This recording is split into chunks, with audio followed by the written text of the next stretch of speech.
Hello student. आज हम केंद्र और राज्य संबंध के बारे में पढ़ेंगे। हमारे संविधान के द्वारा भारत में संघीय शासन व्यवस्था को अपनाया गया है। संघीय शासन व्यवस्था के अंतर्गत केंद्र और राज्य के मध्य शक्तियों का विभाजन किया जाता है, जिससे कि दोनों प्रकार की सरकारें अपने अपने क्षेत्र में रहकर अपनी अपनी शक्तियों का प्रयोग कर सकें। संघीय शासन प्रणाली के अंतर्गत कुछ देशों में तो केंद्रीय सरकार को ज़्यादा शक्तियां प्रदान की गई हैं और इकाइयों की सरकारों के पास शक्तियां कम हैं।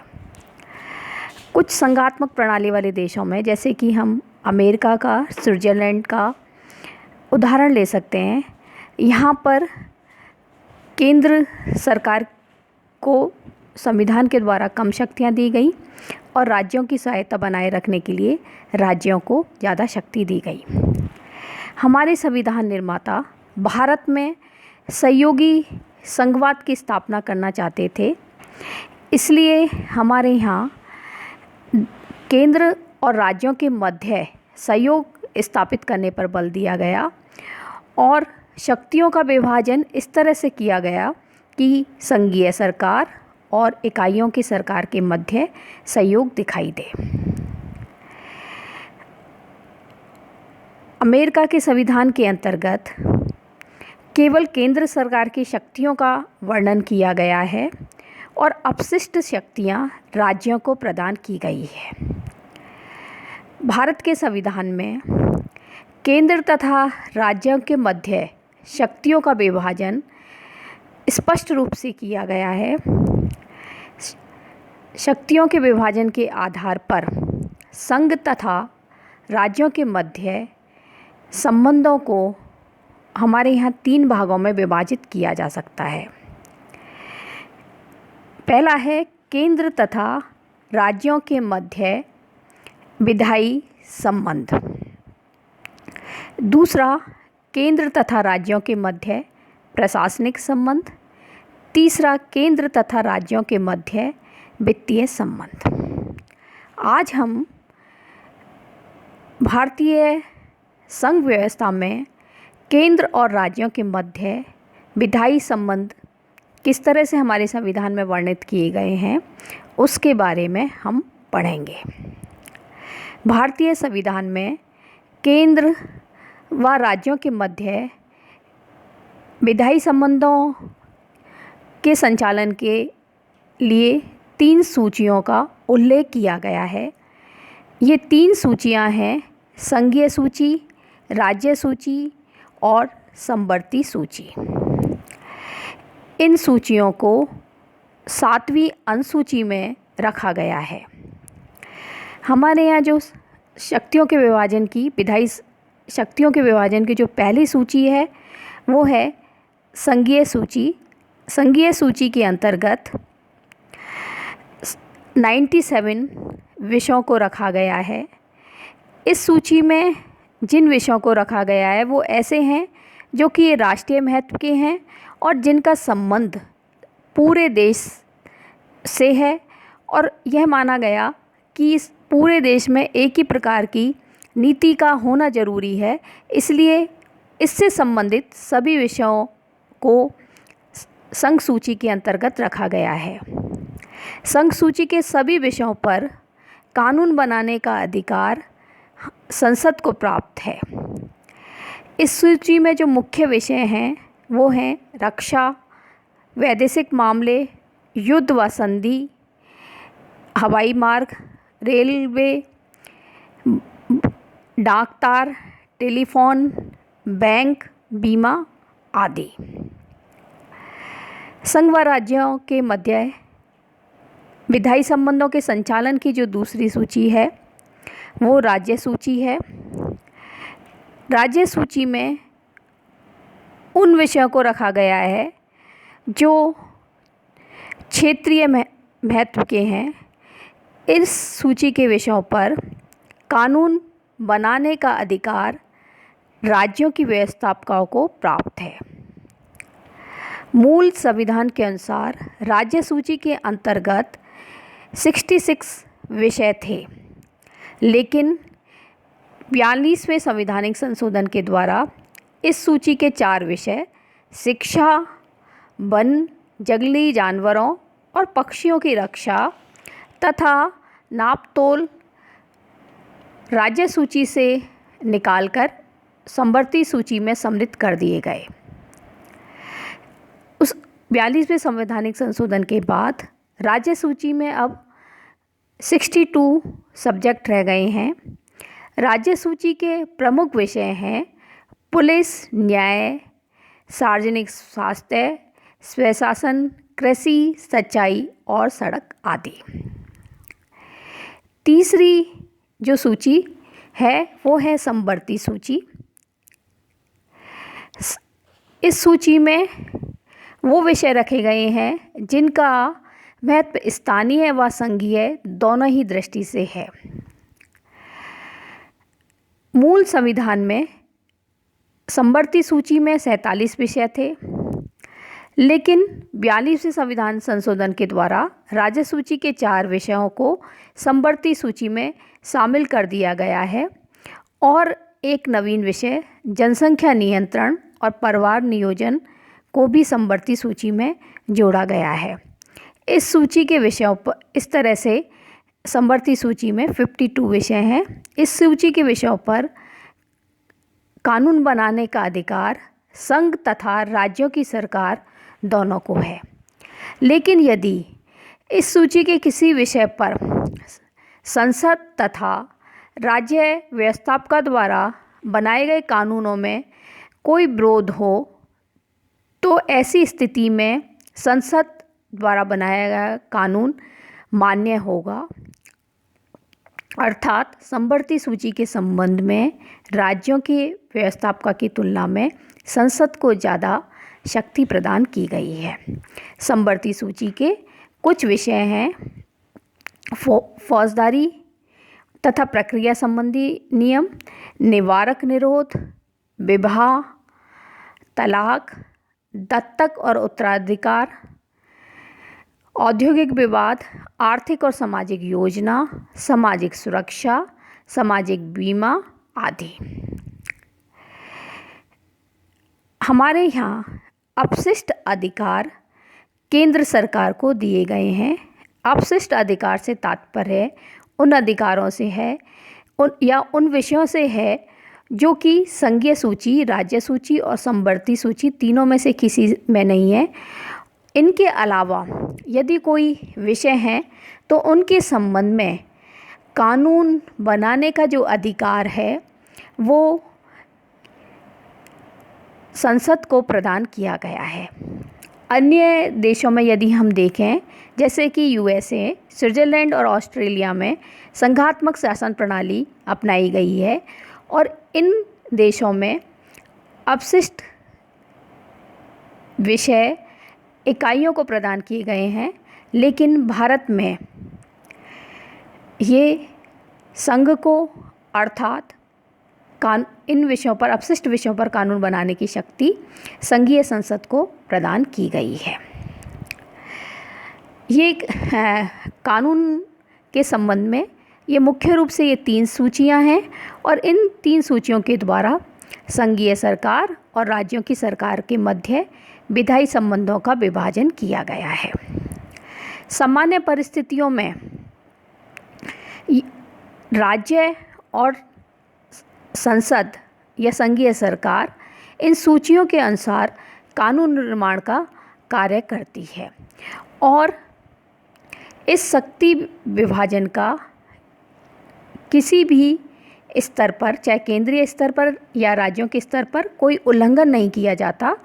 अर्थात राज्य सूची के विषयों पर कानून बनाने का कार्य राज्यों की विधानसभाओं के द्वारा किया जाता है और संघीय सूची पर कानून बनाने का अधिकार संसद को प्राप्त है और समवर्ती सूची पर दोनों को प्राप्त है। सामान्य तौर पर इसका अनुसरण किया जाता है, लेकिन कुछ विशेष परिस्थितियों में हमारी संसद को राष्ट्रीय हित तथा राष्ट्रीय एकता हेतु राज्य सूची के विषयों पर भी कानून बनाने का अधिकार प्राप्त हो जाता है। हमारे संविधान में कुछ ऐसे प्रावधान किए गए हैं जिनके द्वारा कुछ विशेष परिस्थितियों में संसद राज्य सूची के विषयों पर भी कानून बना सकती है। हमारे संविधान के जो ये प्रावधान है वो निम्न है। पहला है, राज्य सूची के विषय राष्ट्रीय महत्व का होने पर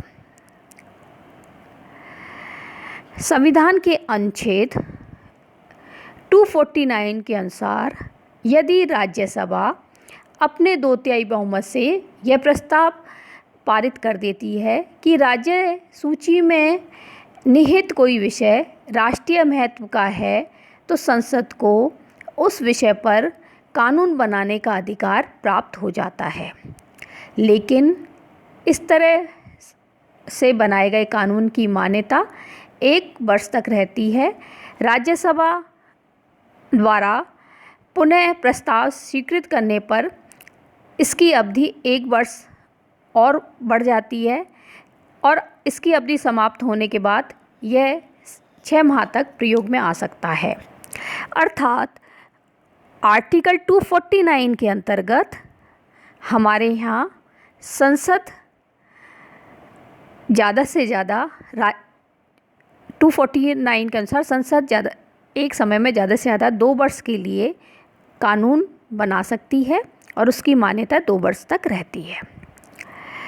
दूसरा हमारे संविधान का जो प्रावधान है वो है राज्यों के विधानमंडलों द्वारा इच्छा प्रकट करने पर। हमारे संविधान के अनुच्छेद 252 के अनुसार यदि 2 या 2 से अधिक राज्यों के विधानमंडल प्रस्ताव पारित करते हैं और यह इच्छा व्यक्त करते हैं कि राज्य सूची के किन्हीं विषयों पर संसद द्वारा कानून निर्माण किया जाए, तो उन राज्यों के लिए उन विषयों पर कानून बनाने का अधिकार संसद को प्राप्त हो जाता है। राज्यों के विधानमंडल इस प्रकार बनाए गए कानूनों को संशोधित नहीं कर सकते और ना ही इन्हें पूर्ण रूप से समाप्त कर सकते हैं। तीसरा है, संकटकालीन घोषणा होने पर यदि संकट काल की घोषणा की जाती है आर्टिकल 352 के अंतर्गत या 360 के अंतर्गत, तो या 356 के अंतर्गत हम बाद में बात करेंगे। 352 या 360 के अंतर्गत यदि संकट काल की घोषणा की जाती है तो ऐसे आपातकाल की स्थिति में राज्य के लिए राज्य सूची के समस्त विषयों पर कानून बनाने का अधिकार भारतीय संसद को प्राप्त हो जाता है और संसद द्वारा बनाए गए ये कानून 6 माह की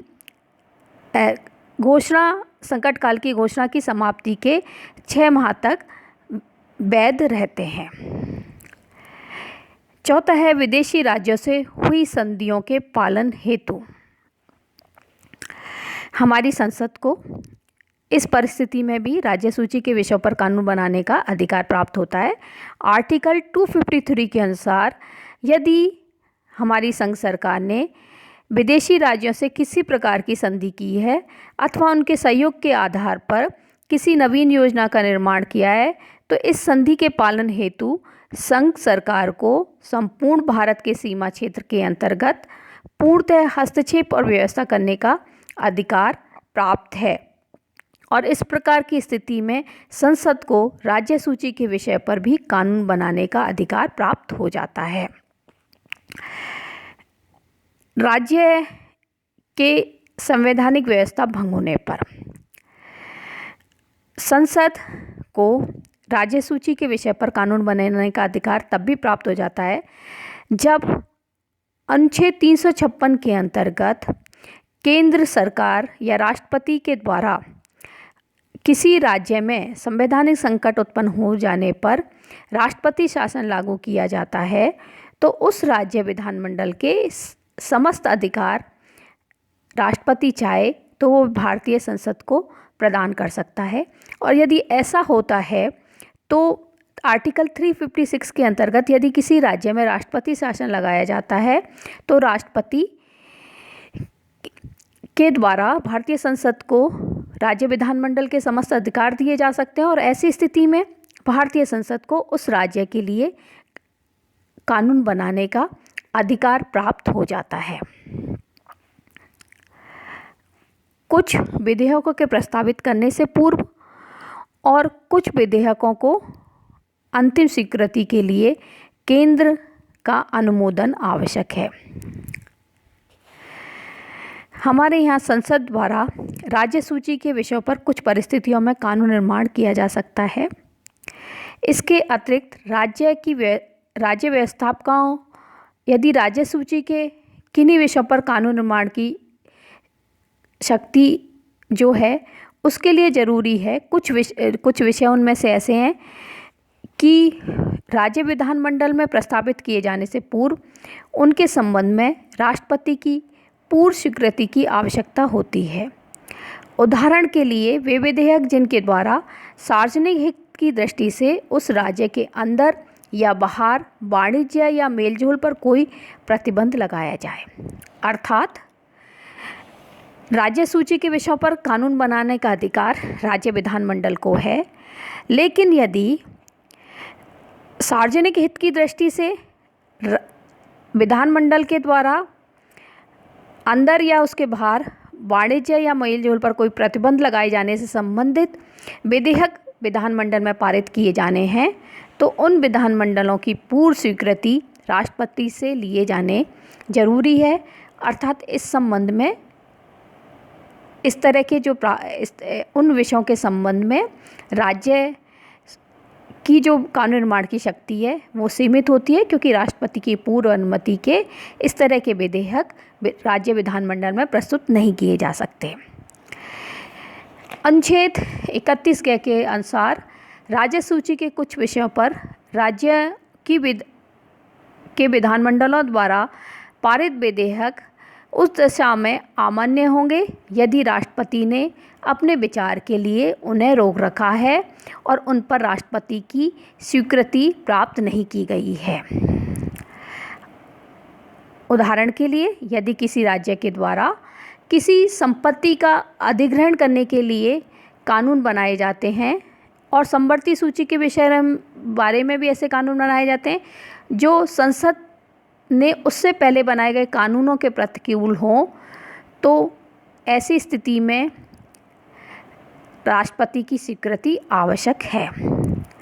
अनुच्छेद 200 के अंतर्गत राज्यपाल किसी भी विधेयक के बारे में अपनी सहमति देने से इनकार कर सकता है और उसे राष्ट्रपति के लिए आरक्षित रख सकता है और राष्ट्रपति बिना कोई कारण बताए विधेयकों को अस्वीकृत कर सकता है।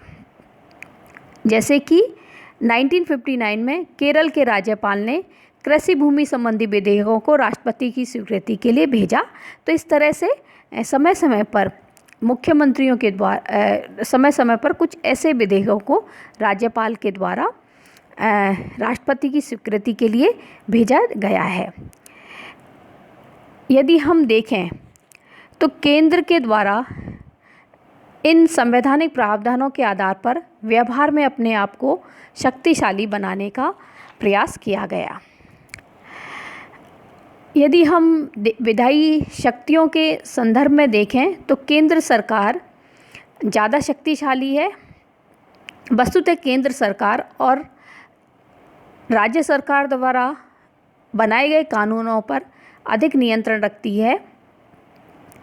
यदि हम देखें तो विधायी शक्तियों के संदर्भ में देखें तो संघीय सूची के विषय राज्य सूची से ज़्यादा हैं और महत्वपूर्ण विषय हैं। संवर्ती सूची के संबंध में स्थिति देखें तो संवर्ती सूची के संबंध में राज्य सरकार और संसद दोनों ही कानून बना सकते हैं, राज्य विधानमंडल और संसद। लेकिन यदि दोनों के कानून में कभी एक दूसरे के विरोधी हों तो संसद द्वारा बनाया गया कानून अधिक मान्य होगा। तो संवर्ती सूची के संदर्भ में भी अंतिम जो शक्ति है वो संसद के पास है। इसी तरह से यदि हम राज्य सूची को देखें तो राज्य सूची के संदर्भ में भी हमने देखा कि राज्य सूची पर भी कुछ परिस्थितियों में संसद कानून बना सकती है। तो इस दृष्टि से यदि हम देखा जाए तो विधायी क्षेत्र में राज्यों की तुलना में हमारे यहाँ केंद्र को ज़्यादा विधायी शक्तियाँ प्रदान की गई हैं। विशेष परिस्थितियों में संघ सरकार द्वारा राज्य के सरकार के कार्यक्षेत्र का अतिक्रमण किया जा सकता है। तो हमारे यहाँ विधायी क्षेत्र में और अपशिष्ट शक्तियाँ भी केंद्रीय सरकार को दी गई हैं। तो विधायी हमारे यहाँ केंद्र को सशक्त बनाने का केंद्र को ज़्यादा सशक्त बनाया गया है। बंद हो गया है तो तुम टच नहीं है क्या? बंद हो गया। हाँ हो गया पूरा।